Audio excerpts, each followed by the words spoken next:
pregunta más. A ver. Señores estudiantes, buenas tardes a todos. Creo que ya se aclaró eso, de a dónde saco o cómo desarrollo los 5 pasos para elaborar el pensamiento crítico en mi infografía. Ahí está, eso es.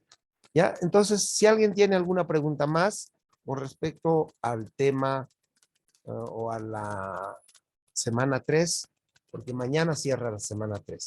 Hoy empezamos con la semana 4 y última semana también del diplomado. ¿Ya? ¿Alguien tiene alguna pregunta? Nadie, ¿verdad? ¿Está claro? Bien. Entonces, hoy es sábado 15 de octubre. Último día de las clases sincrónicas. Ya después de esto, ya no hay más clases sincrónicas. Ya prácticamente terminamos con la clase sincrónica. Ya, entonces, hoy toca pues con el tema de comunicación y metacognición. Estamos en la 4ª semana. Bien, no sé si alguien tiene alguna consulta que hacer. Adelante, porque ya no vamos a parar después de empezar esto. Sí, buenas tardes, licenciado y colegas. Disculpe. Limber, buenas tardes. Adelante, Limber. Liz, buenas tardes. Tal vez me pregunta tal vez siempre del PAT, como tenemos ahora en el momento 3. Entonces, ya hemos realizado anterior lo que nos ha indicado y ahora de nuevo sigue los instrumentos que hemos aplicado. Sí, eso vamos a aplicar, ¿verdad, licenciado? Eso quería consultar. Muchas gracias, licenciado. Correcto, Limber, muy bien. Eso quería que me pregunten. ¿Cómo vamos a hacer el PAT? Esto es la segunda semana donde se está remarcando, o sea, segunda semana, digo, de donde se remarca el uso de los instrumentos de la recogida de datos o de la recopilación de información. Eso se está remarcando. Pero más abajito dice, también ya hacer el informe, mejor dicho, todo lo avanzado se tiene que subir en esta vez. ¿Para qué? Para que los docentes ya podamos conocer el contexto total del trabajo. Cosa que así, en esta semana ya 4ª, ustedes van a elaborar su informe final hasta el día domingo próximo. Entonces, para eso es que deben enviar, aparte de la recopilación de datos, también todo el trabajo, su título, sus objetivos, también la modificación que han hecho ustedes, sus aportes, la recopilación de datos y incluso sus conclusiones tentativas, cómo ha salido todo esto. Eso ya van a subir a esta parte del PAT, ¿ya? No sé si alguien todavía no tiene claro qué van a subir en el PAT hoy o mañana, perdón, a más tardar mañana. ¿Está claro? Sí, ¿verdad? El silencio me dice que está claro. Muchas gracias, licenciado. Ya le he comprendido. Entonces, muchas gracias por la aclaración, licenciado. Gracias. Ya, muy bien. Entonces, hoy entramos con el tema comunicación y metacognición. Ya estamos apenas 4 personas. Bueno, parece que al resto, no sé si le interesa la clase o no tiene tiempo, qué sé yo, ¿no? Tantas cosas, pero bueno, quienes están presentes, les felicito, al menos creo que demuestran que sí están interesados por el diplomado. Algunos quieren solamente su título para aprobar y ya listo, ¿no? Eso creo que es la motivación de algunos. Pero, bueno, cada quien es responsable de sí mismo.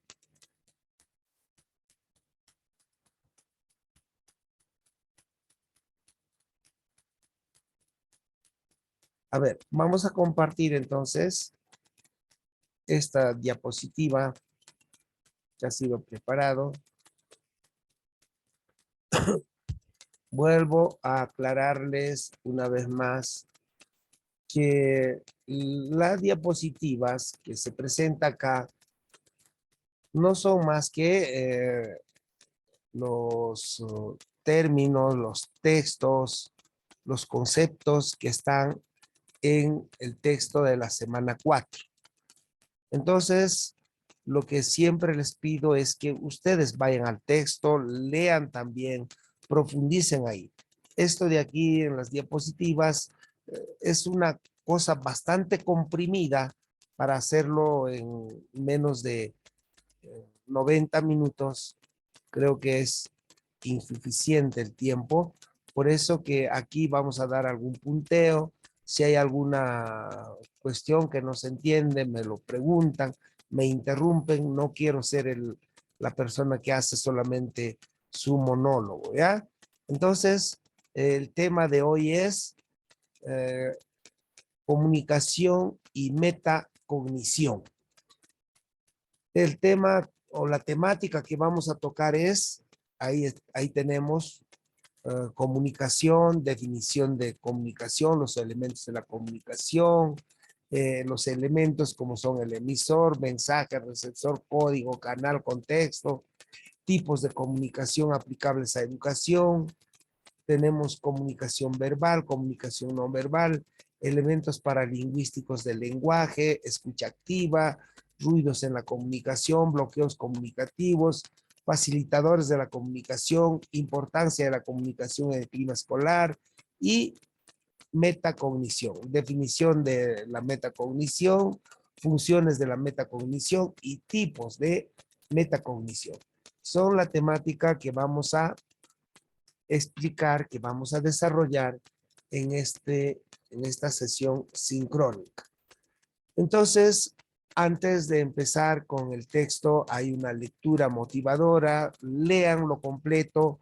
Aquí vamos a hacer una lectura de lo medular que yo he podido entender. Entonces, nos dice, la comunicación entre los estudiantes y los docentes se inserta en una comunicación de carácter interpersonal, donde si bien el profesor no es el protagonista del proceso educativo, se convierte en un mediador pedagógico. Entiendan esto. Esto es de la teoría cognitivista, ¿no? Constructivista también. Cuando su trabajo no lo realiza de manera mecánica y lleva un seguimiento de sus estudiantes en su proceso de aprendizaje. Esto está en la lectura motivadora, es mucho más, pero yo hice una pequeña síntesis de esto.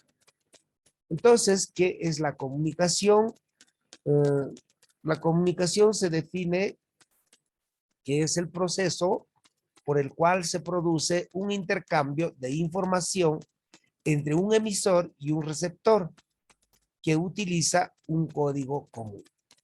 Creo que esto ya los que saben, lo que enseñan lenguaje, creo que a los chicos también ya le van enseñando qué es la comunicación y ahí tenemos un emisor y un receptor.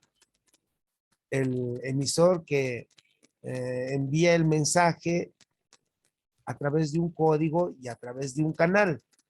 Entonces, eso es la comunicación.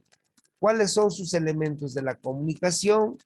Los principales elementos son los siguientes: el emisor, el mensaje, luego tenemos el receptor y el código. Luego tenemos el canal y el contexto. Son 6 elementos que se maneja en una comunicación. ¿Quién es el emisor? Es la persona que crea y emite el mensaje mediante el proceso de codificar su mensaje. ¿Y qué es el mensaje? Es la información concreta que el emisor comunica al receptor. ¿Qué es el receptor? Es quien recibe la información enviada por el emisor y la decodifica para comprenderla. en el texto dice descodifica. No es descodifica, ¿ya? En el lenguaje bien hablado es decodifica. Y el código. El código es el sistema de signos que emplea el emisor y el receptor para intercambiar la información. Debe ser conocido por ambos para facilitar los procesos de codificación y decodificación. Entonces, estos son los elementos. También tenemos el canal, es el medio por el que se envía el mensaje. Puede ser llamada por celular, una carta, un email, un chat de WhatsApp o una conversación frente a frente, lo que se llama face to face, ¿no? Directo. El contexto es una situación externa que rodea el acto comunicativo y que puede ayudar en la comprensión del mensaje. Incluso puede modificar el mensaje. Por ejemplo, una madre que le dice a un adolescente, te espero en casa, después de ir a una reunión con el director, puede ser atemorizante. Mientras que si la madre lo dice al hablar con su hijo, cuando éste llega de un viaje largo, supondrá un cálido recibimiento, ¿no? Entonces, mire el contexto, ¿no? En un contexto que se diga eso, el chico se va a poner ansioso, se puede estar preocupando, ¿por qué? Con el director y todo eso. Entonces, tiene que ver los tipos de comunicación con el contexto. Entonces, los 6 elementos de la comunicación es el emisor, la persona que emite el mensaje. ¿Qué es el mensaje? Es la información, el elemento que queremos comunicar. Entonces, la información concreta que el emisor comunica.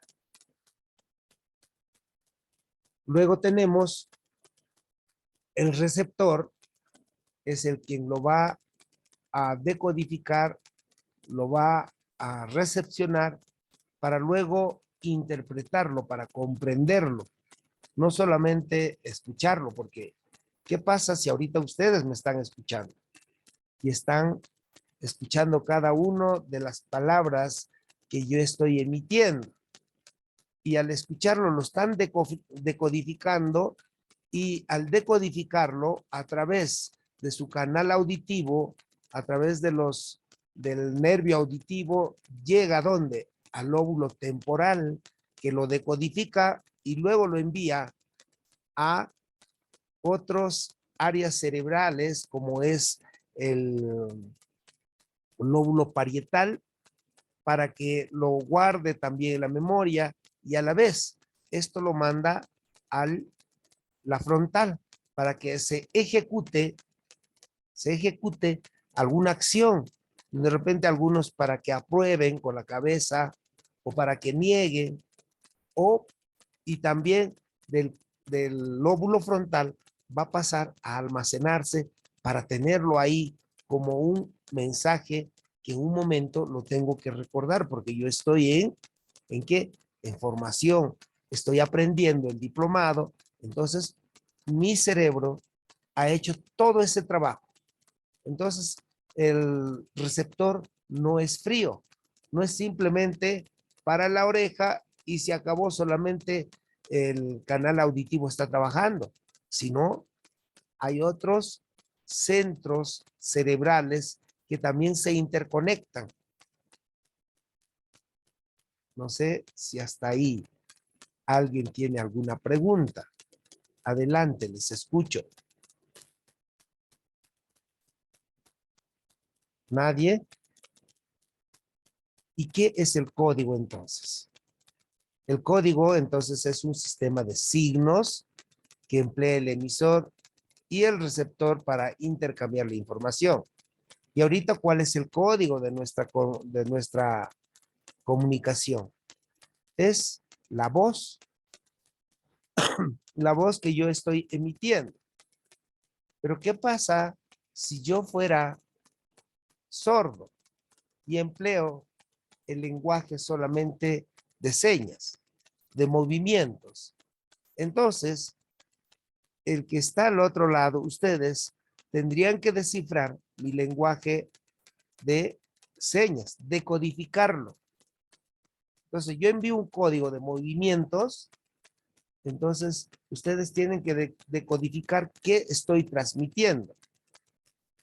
Pero en este caso, ahorita están decodificando cada palabra que yo voy emitiendo. Cada sonido de voz, ¿no? Ustedes lo van decodificando a través de su nervio auditivo. Eso ha hecho todo el trabajo en el cerebro. Entonces, el sistema de signos que emplea el emisor y el receptor para intercambiar la información debe ser conocido por ambos. Si yo hablara, por ejemplo, en la lengua de señas y ustedes no saben, pues no va a ser posible esa comunicación. O si yo hablara otro idioma, por ejemplo, que no sea el castellano, y ustedes no lo entienden, también ahí va a ser la comunicación prácticamente imposible. Entonces tiene que ver con el intercambio de información conocida. ¿Ya? Entonces, eso se llama el código. Y el canal que estamos usando ahorita, ¿cuál es? Es el canal de Internet, el canal virtual. Esto es la plataforma Zoom. Entonces, es el medio por el que se envía el mensaje. Puede ser una llamada por celular, una carta, un email, un chat de WhatsApp, una conversación frente a frente que no estamos haciendo. Claro, estamos frente a frente, pero a través de un canal que es el canal virtual. ¿Y cuál es el contexto? El contexto es que estamos en una clase de el diplomado en neurociencias educativas. Entonces, ahí estamos cada uno de nosotros en diferentes, tal vez, contextos. Yo sé que algunos sí están concentrados, pero otros tal vez están haciendo algo más. Su contexto, de repente por ahí la guagua está llorando y como no les veo directamente, están haciendo otra cosa, pero están escuchando y están comprendiendo algunos tal vez lo que hablo y algunos ni les interesará porque algunos dejan prendido su audio o su internet y están haciendo otras cosas. Espero que no sea así. Bien, entonces eso sería lo que llamamos el contexto. Tipos de comunicación aplicables a la educación. Tenemos la comunicación verbal. La comunicación verbal, nos dice, se refiere a la utilización entre los usos de signos lingüísticos en forma de grafías o fonemas, lo que requiere el uso de palabras o expresiones escritas. O sea, la comunicación verbal no solamente es oral, no solamente es lo que hablamos. También una comunicación verbal puede ser por escrito, o sea, lo que yo estoy haciendo, ¿no? Entonces, nos dice que la comunicación verbal es con la utilización de signos lingüísticos en forma de grafías o fonemas. Por ejemplo, cuando hago una grafía, hago una A. Es una grafía, ¿no? Y la asociación de estos voy a formar palabras, lo que requiere el uso de palabras o expresiones escritas. Tenemos entonces comunicación verbal. Comunicación verbal escrita, tenemos dos tipos, ¿no? Se dividen en dos tipos, la comunicación verbal. La comunicación verbal escrita y la comunicación verbal oral. La comunicación verbal escrita, nos dice, es la comunicación que se da con la representación de signos en papel o en un medio digital escrito. Por ejemplo, yo le escribo por el chat del Zoom, les escribo algo. Entonces, eso es mi comunicación verbal pero escrita. O sea, lo que yo no les estoy diciendo con palabras, lo he pensado y lo he puesto en el gráfico de en la escritura. Entonces, es la comunicación verbal escrita y la comunicación verbal oral. Se utilizan las palabras habladas, lo que estamos haciendo ahorita, los mensajes orales. Nos dice, son envanecentes. ¿Qué quiere decir envanecentes? O sea que lo que hablamos, si usted no lo está grabando, como yo lo estoy grabando, se va a desvanecer. En cambio, la comunicación escrita, eso va a permanecer en el tiempo y en el espacio físico, por lo que no se va a olvidar muy fácilmente. En cambio, la comunicación oral, hablada, como no se ha registrado, se puede olvidar muy rápidamente lo que hemos dicho, a diferencia de la comunicación verbal escrita. Me dice que en 9 minutos se va a cortar este bloque. Volvemos con el mismo link, por favor, ¿ya? Las características de una comunicación verbal son el espontáneo, pues puede surgir sin una planificación o elaboración de contenido previo. Genera una interacción en tiempo real entre los interlocutores. Se da inmediatamente en el tiempo. El canal sensorial por el que ingresa la información es el auditivo. ¿Qué más? Tenemos algunas otras características. El contenido y la elección de las palabras dependerá del contexto. Es necesario que los interlocutores hablen el mismo idioma para poder codificar correctamente el mensaje. Se requiere de un conocimiento amplio del vocabulario para poder comunicarse de manera efectiva, clara, precisa y sin ambigüedades. Mira, si yo conozco pocas palabras o no tengo un amplio repertorio de vocabulario, voy a tener dificultad en querer comunicarme con una persona. En cambio, si conozco de repente amplio vocabulario, voy a tener esa facilidad y esa claridad para la comunicación. Por ejemplo, digo, este libro que es un texto muy interesante, donde en esta obra pues se ha plasmado todas las ideas de un gran filósofo Aristóteles. Entonces este es un libro, por ejemplo, La retórica de Aristóteles, y empiezo a hablar, pero ¿qué pasa si tengo dificultad verbal, ¿no? O poco repertorio verbal? Voy a ser muy limitado y mi interlocutor, el que me está escuchando, como que no va a tener una comprensión tan clara de lo que yo le estoy diciendo. Entonces es necesario que los interlocutores hablen el mismo idioma para poder codificar correctamente el mensaje y sobre todo se requiere de un conocimiento amplio del vocabulario para poder comunicarse de manera efectiva, clara, precisa y sin ambigüedades. La comunicación no verbal. La comunicación no verbal es muy importante porque a final de todo, mayormente utilizamos el lenguaje no verbal.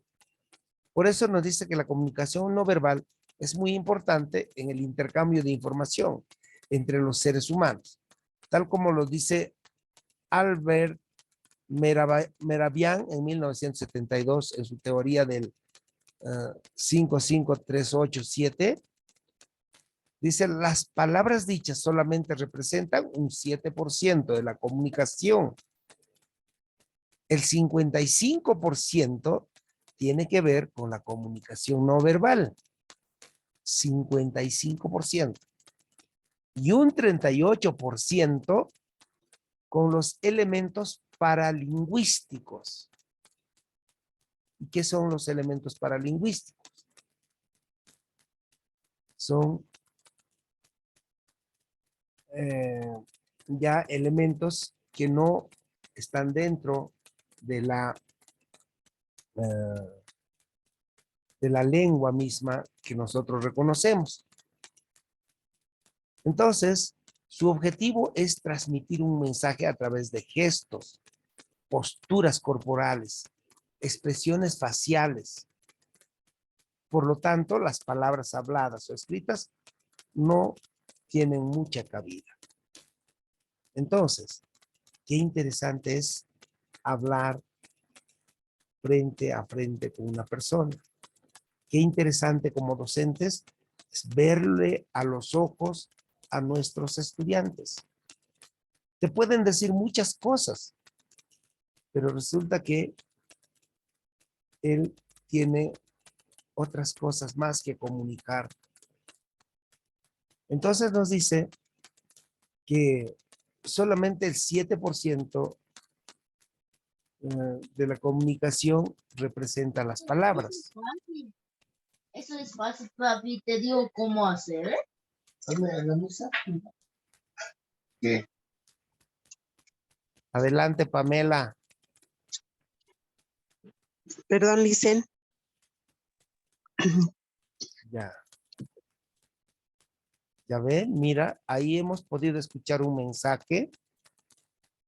Sé que no le ha dicho a la niña un mensaje cálido, un mensaje, por ejemplo, de amor. Lo ha dicho por el tono, yo puedo sacar de que lo está diciendo con un tono de tono imperativo, y le dice con esa fuerza para que la persona que está recibiendo ese tono tenga un poquito más de cuidado, hasta de temor. Mira entonces las palabras, cada uno tiene su mensaje que nos hace llegar. Yo lo capté así este mensaje. Bien, Pamela, creo que has dado un buen ejemplo del mensaje. Entonces, 7% representan las palabras, 55% entonces tiene que ver con la comunicación no verbal. ¿Y cuál es eso? El tono de voz, los gestos, las mímicas, y un 38% con los elementos paralingüísticos, que también es complemento a todo esto. Su objetivo es transmitir entonces un mensaje a través de gestos, posturas corporales, expresiones faciales. Por lo tanto, las palabras habladas o escritas no tienen mucha cabida ahí, ¿no? Sus principales características son: predominan las experiencias faciales y la presencia o postura corporal. Mira entonces el lenguaje no verbal. Por ejemplo, darnos cuenta de que algo sucede con un estudiante que siempre tuvo una presencia impecable y de pronto va descuidado, todo desaliñado, con su vestimenta, está muy diferente a lo que realmente solía venir. Entonces, ¿qué te va a dar eso? Un campanazo para decir, algo le pasa a mi estudiante. ¿Ve? No te lo ha dicho, de repente le has preguntado, ¿cómo estás? Y te ha dicho, bien, bien, profesora, bien, profesor. Pero ese bien no está reflejando lo que realmente podemos estar viendo. Y de repente dice, muchas veces no puede disimularse ni controlarse. Revelan lo que las palabras no admiten. Por ejemplo, al responder a la pregunta, ¿cómo estás? Podemos expresar con palabras que estamos bien, pero nuestro cuerpo puede estar encorvado y podemos apretar los labios de repente, bien, y con mis manos de repente bien tensos. Entonces, ese bien, la palabra me ha dicho una cosa, pero su cuerpo, su postura, su rostro me dice otra cosa. Entonces, ahí, por ejemplo, el gesto de la mamá. Ella puede decir, no me molestes que estoy muy triste. Ahí denota tristeza.